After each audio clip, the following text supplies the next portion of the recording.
Baik, assalamualaikum warahmatullahi wabarakatuh. Waalaikumsalam warahmatullahi wabarakatuh. Apa kabar semuanya? Baik? Baik. Baik. Sebelum memulai pelajaran pada hari ini, ada baiknya kita berdoa terlebih dahulu. Untuk ketua kelas, silakan dipimpin doa. Doa mulai. Bismillahirrahmanirrahim. Allahumma rzuqni fahman nabiyyin wa ilmal mursalin wa ilhaman malaikatil muqarrabin bi rahmatika ya arhamar rahimin. Allahumma saghfirli al-khutuba kullaha. Baik, kita absen terlebih dahulu. Ada yang tidak hadir? Hadir semua ya, nihil.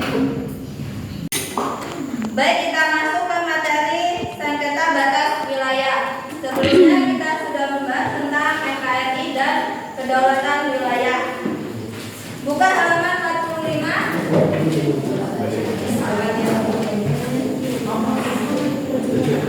Di situ terdapat penjelasan tentang sengketa batas wilayah.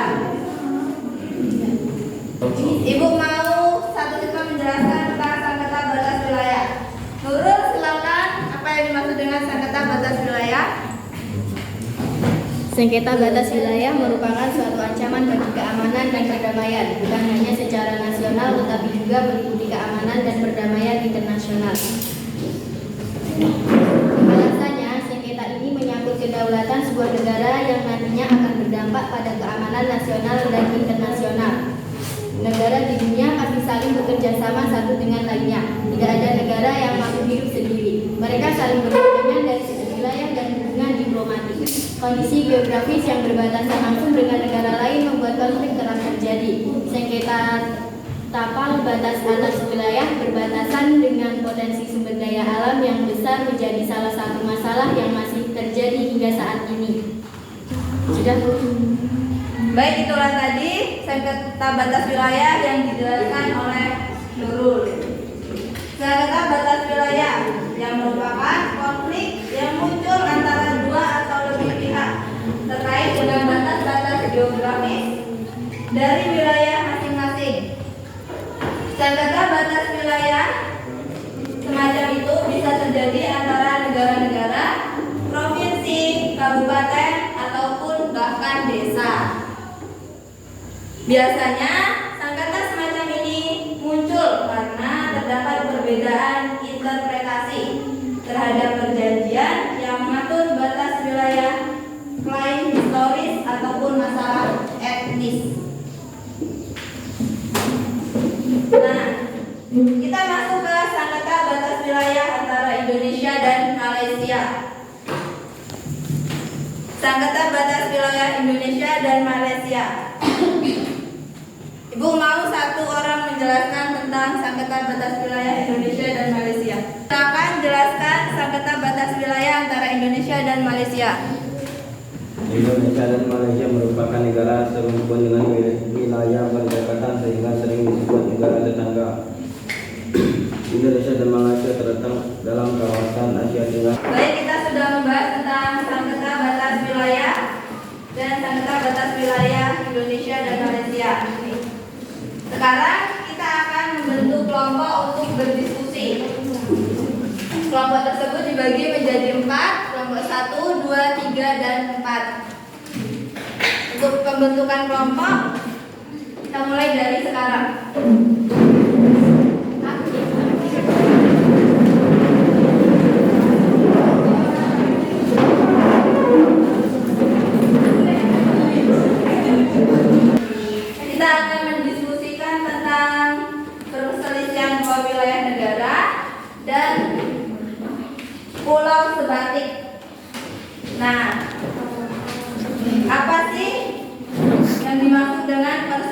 dua negara. Bentar. Ibu kasih waktu 5 menit untuk mencari jawaban perselisihan dua wilayah negara dan pulau sebatik.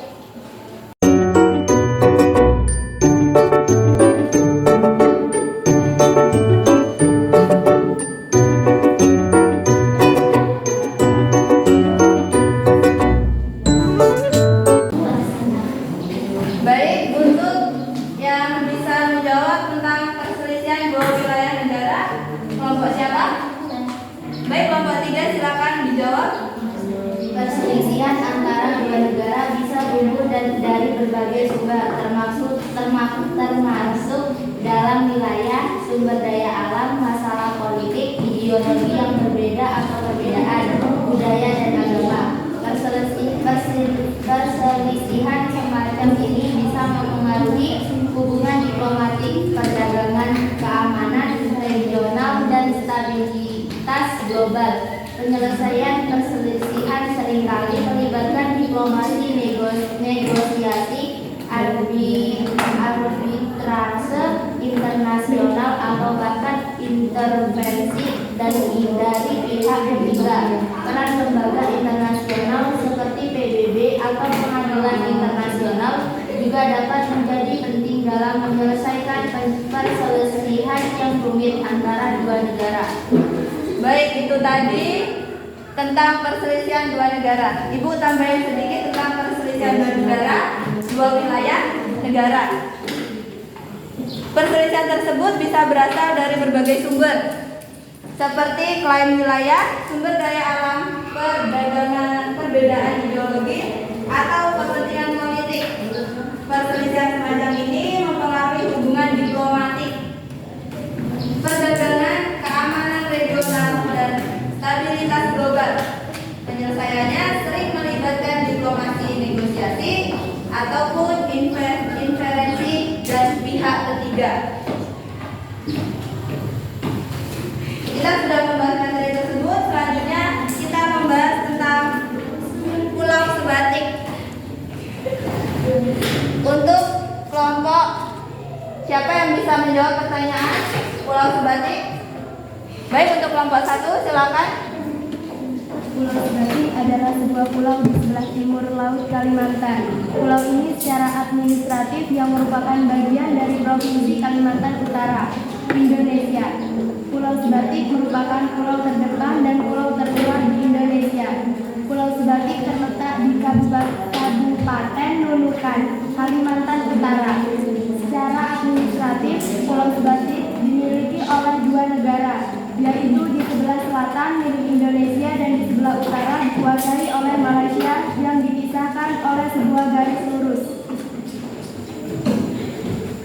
Baik, itulah jawaban pulau sebatik dari kelompok 1. Nah, sekarang kita akan lempar pertanyaan dari setiap kelompok.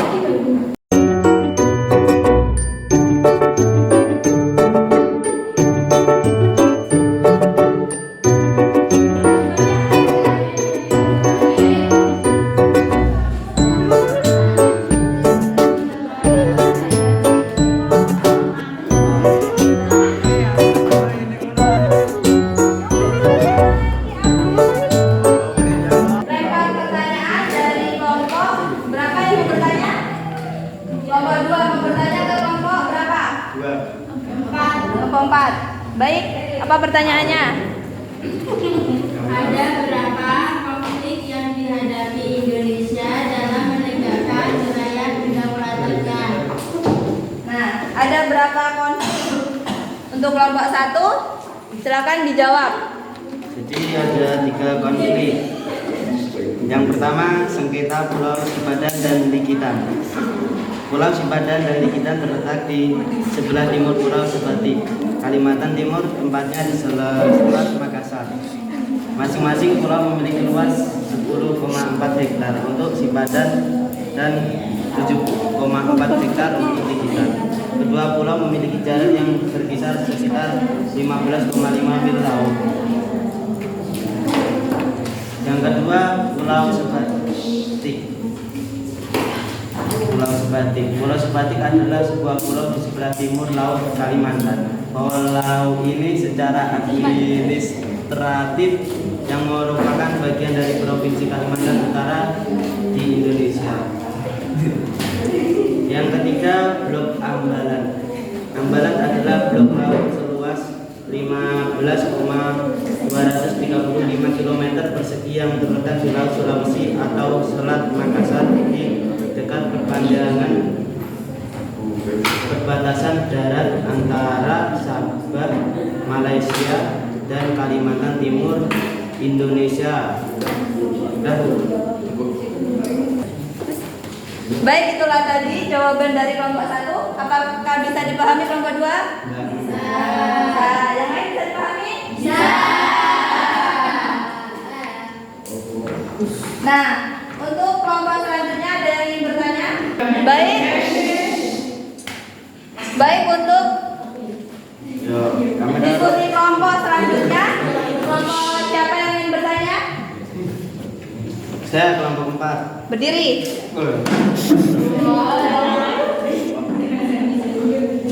Jadi apa latar belakang terjadinya sengketa batas wilayah di Pulau Sebatik? Nah, itu untuk kelompok 4. Untuk kelompok 2. Kelompok 2, apa latar belakang terjadinya sengketa batas wilayah? Siapa yang ingin menjawab? Saya Bu. Jessica, silakan dijawab. Latar belakang terjadinya sengketa batas wilayah di Pulau Sebatik yaitu perbedaan kepentingan antara garis batas yang ditentukan dengan menggunakan teknologi dulu dan sekarang. Terlebih lagi dari belasan pilar yang menandai perbatasan, beberapa sudah hilang termasuk pilar paling barat. Keberadaan pilar-pilar tersebut sudah tidak sesuai dengan perjanjian antara Hindia Belanda Inggris. Perbatasan yang seharusnya lurus menjadi berkelok-kelok dan berpengaruh pada luas wilayah Indonesia Malaysia. Pada tahun 2019 terjadi kesepakatan untuk menghancurkan pilar peninggalan Hindia Belanda Inggris dan membangun pilar baru sesuai dengan koordinat yang telah disepakati. Baik, itulah jawaban dari kelompok 2. Kelompok 4 bisa dipahami? Sanda? Yang lain bisa dipahami? Apakah ada pertanyaan lain untuk kelompok yang lain? Tidak. Untuk kelompok berapa? 4. Baik, ini sesi terakhir ya, tanya jawab. Kelompok 2 katanya mau bertanya untuk kelompok 4. Silakan.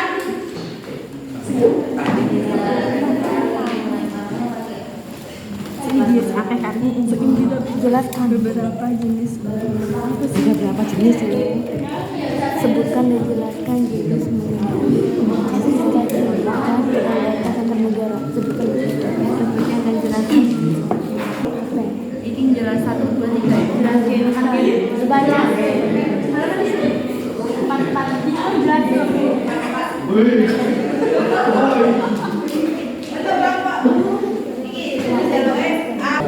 Baik, sesi diskusi kita tambah satu lagi ya.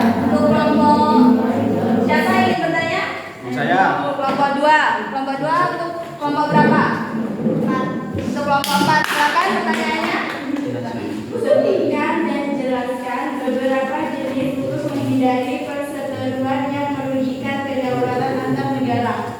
Baik, untuk kelompok 4 sudah menemukan jawabannya? Siapa yang ingin menjawab? Baik, silakan dijawab. Laut teritorial, zona dasar kontinen, zona ekonomi eksklusif. Bisa dijelaskan. Kelompok 2 minta dijelaskan.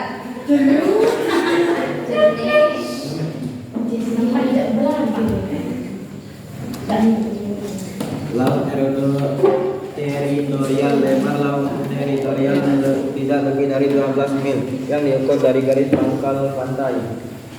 Zona landasan kontinen, yaitu dasar laut yang secara morfologis dan geologis merupakan lanjutan dari sebuah kontinen benua. Juga zona ekonomi eksklusif ini, batas ini diukur jauh 200 mil dari garis pantai terluar ke arah laut bebas. Tidak. Baik, itulah jawaban dari kelompok 4. Kelompok 2 bisa dipahami? Tanda, apa ada yang kurang? Sudah ya.